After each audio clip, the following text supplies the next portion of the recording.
Hi.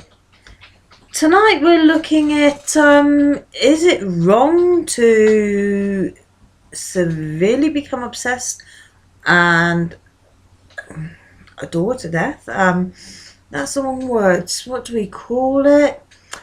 We get obsessed with boy bands at the age of 42. Is that correct? That's what we're looking at today. Is it the right thing to do?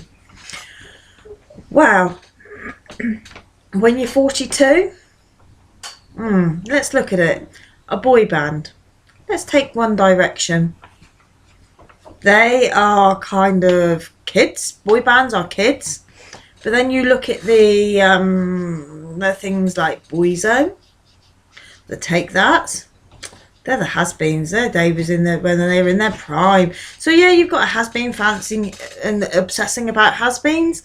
So when you look at it like that, no, it's not quite so wrong. Someone's got to show them support after all.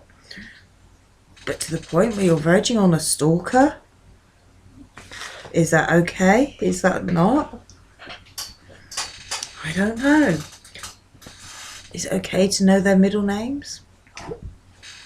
Is it okay to know all the tattoos that they've got and where?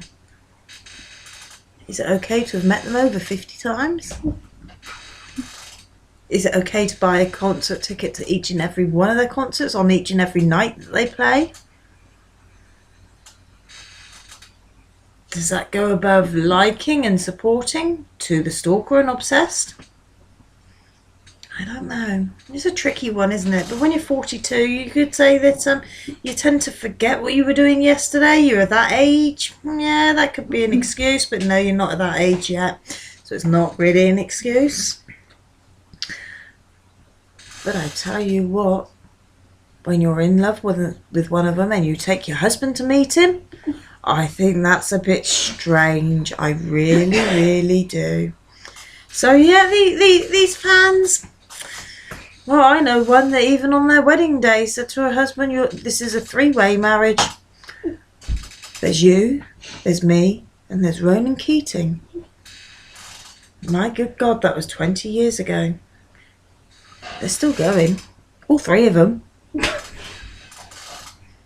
Oh, well. I hope they've got a king-size bed or bigger. Could get a bit squashed in there, and I hope none of them fart or got smelly feet. Wow. Can you imagine the songs that they'd sing? Everything I do it for you and you and you and you and you and you. Yeah, and I will always love you and you and you and you and you. And then you got, there was 3 boy bands in the bed, and the little one said, roll over, roll over. So they all rolled over, and one fell out. There was 29 in the bed, and the little one said, oh no. So yeah, you can imagine the songs that they could sing.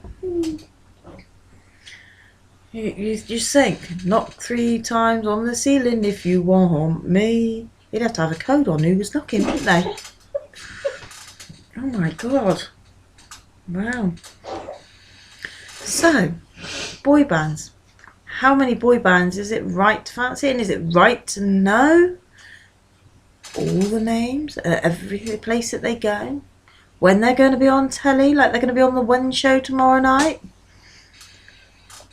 That's okay, yeah. But have a website and publicise it so the poor boys have got no privacy? Oh my God. Do you know she even auctioned a pair of knickers? And Ronan Keating bought them? That's a lie, really. I just didn't know what else to say. But boy bands, why can't we have more girl bands so that I can be interested in more of the girls allowed sort of thing? Yeah, well, now you're talking. Then it's okay to be like that. Then it's perfectly okay to fancy a girl band and stalk them. But boy bands, nah, it's not my thing. But if it floats your boat, talk to Mandy. She's sure to fill you in. Mandy who? I have no idea. But just find a Mandy. Any Mandy will do. Any Mandy will do. Your next door neighbour, the woman behind the counter at the chip shop. As long as she's called Mandy, talk to her about boy bands. Yeah. I tell you what, you could even try Fred. Elvis is in the chip shop, tell him. Go find Elvis. He's a good listener. He's been doing it for years.